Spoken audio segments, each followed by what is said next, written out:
Damn. Wait, is it actually working? Yeah. I'm Benjamin from Taipei American School. This is Darren and Ethan, and we're going to be starting the interview off with some questions regarding basic information about both countries. So would you mind briefly explaining Palau as a country and the uniqueness of Palau? Of Palau, sure.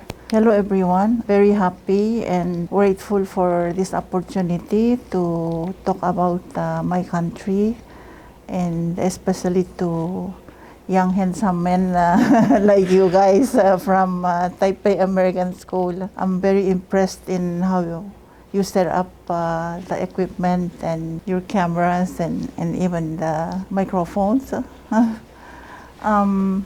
So Palau and Taiwan established diplomatic relations on December 29, 1999. So it's been about 21 years. However, the presence of Taiwan in Palau was first established when Taiwan brought its technical mission to Palau. And technical mission involves mainly agriculture, aquaculture, for the purpose of enabling Palau to be a country that has food security to help us fulfill our goals for providing enough food for our people. But currently, the education and medical diplomacy and also tourism industry has really bring the two countries very close. A good example is Palau is the only allied country that has direct flight between Taiwan and Palau compared to other diplomatic countries. Palauans have learned that Taiwanese are very nice, very generous, and humble, just like us. So the people-to-people relationship between the two countries has become very important. So I think that shows that the relationship has become very close. And also, Palau is the only country that has travel bubble with Taiwan. And that many people think, because Palau need tourists from Taiwan. That's true. But I think the most important is the trust that has been built between the people of Taiwan and people of Palau. So when I say, of course, diplomatic relation is important, but I think the people-to-people relations and trust between the two countries is much more important and will be the reason why Palau will have everlasting relationship with Taiwan. Well, with Palau being such a strong ally with Taiwan, what is your perspective on the recent event of Nicaragua cutting ties with Taiwan? Of course, personally, officially, I was really unhappy and I was sad. But we don't have control of any country breaking away from Taiwan or establishing relationship with Taiwan. But all I can say is I think it's going to be their loss for breaking away from Taiwan. About 2 years ago or 3 years ago, also two Pacific Island countries that were allied with Taiwan broke away. That's Kiribati and Solomon. I know I have friends in both countries, and people are feeling the loss of the diplomatic uh, ties between Taiwan and them, especially in terms of agriculture and also medical diplomacy and education. So I think Palau is very fortunate and very lucky to have decided to build to have diplomatic relations with Taiwan way back to 1999. And from your perspective, do you think Taiwan is facing a challenge in terms of gaining global exposure and gaining a spot in the international community? Taiwan should establish relationship with as many countries around the world as possible. You know, just like it's good if you have more friends, you know.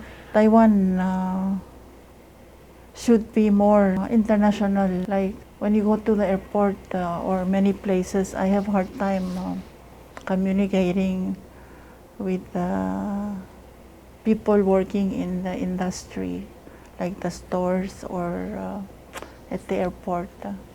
So for instance, like Taiwan International Airport, people working at the airport should be multilingual.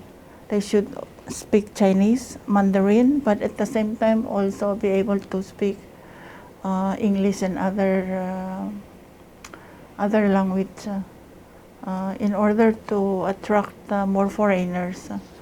Like if I go to airport in Korea, Incheon, I can speak English and no problem. I can buy food that I want. And Palau uses US currency, so I traveled there once and I didn't have Korean dollar, but I was allowed to buy my food with my US dollar. I think Taiwan should be like that.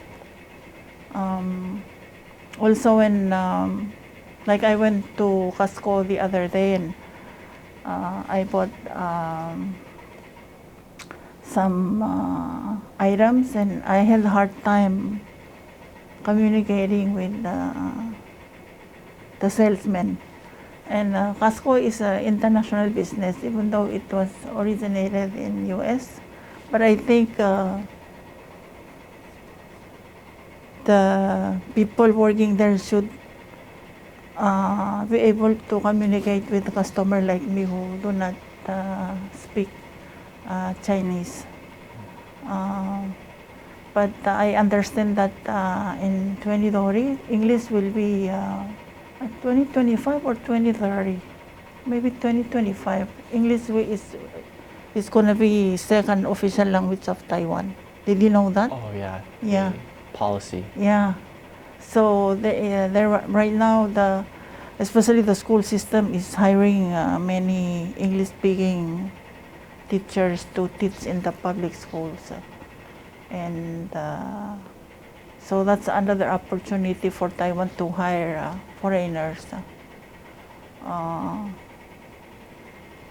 Other than that, I think Taiwan is, like as I said before, Taiwan is a very safe and very friendly as a society, and the people are obedient.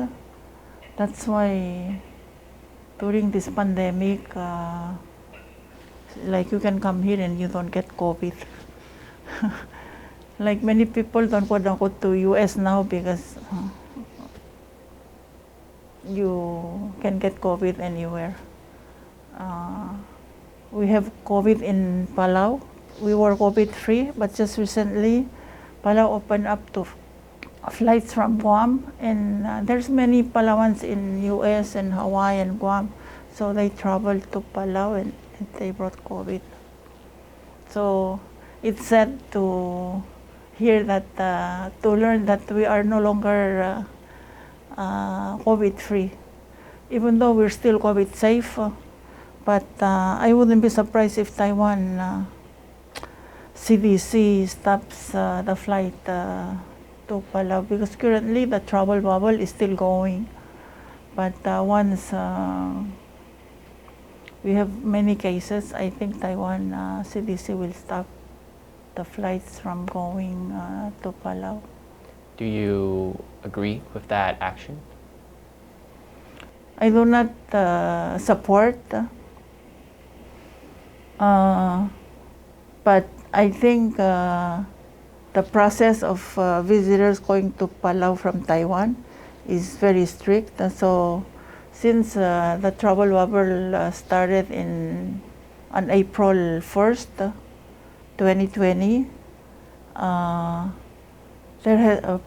visitors from Taiwan to Palau never brought COVID to Palau because all passengers are tested before boarding on the flight to Palau, and I think it should remain like that. Well, now let's shift the focus to a more personal level. As a foreign ambassador yourself, what's your opinion on Taiwan's foreign ambassador being accused of treason with Nicaragua? Personally and officially, it's hard for me to believe. I believe most Taiwanese are trustworthy. That's why in Palau, most of the hotels are owned by Taiwanese. People of Palau believe that Taiwanese are trustworthy, more trustworthy compared to other countries. But like any other countries, there are people who are corrupted, and but even then, it's hard to believe that ambassador of Taiwan to Nicaragua is like that. I see. Final question. What do you think is the key in maintaining this 21 years old relationship between Palau and Taiwan? What makes it so strong?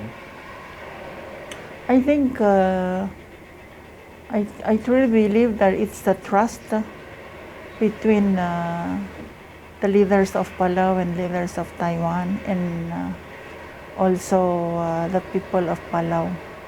Like I said, we started to send our patient to Taiwan in 2007 or 2008.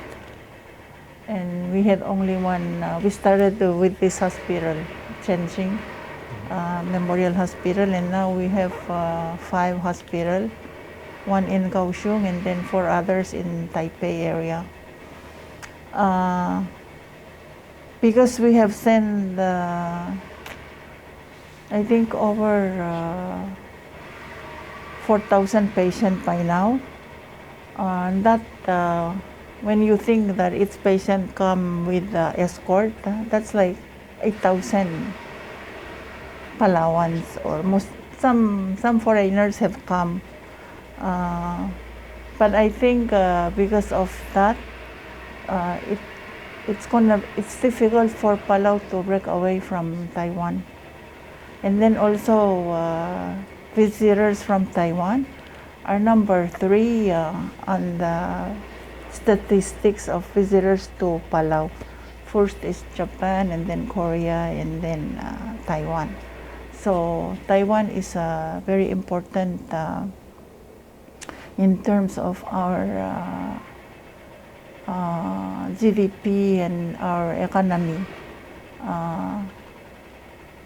Tourism is number 1 industry of Palau.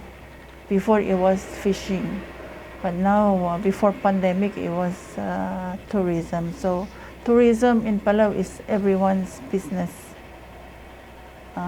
So when the border were closed, Palau really felt the impact of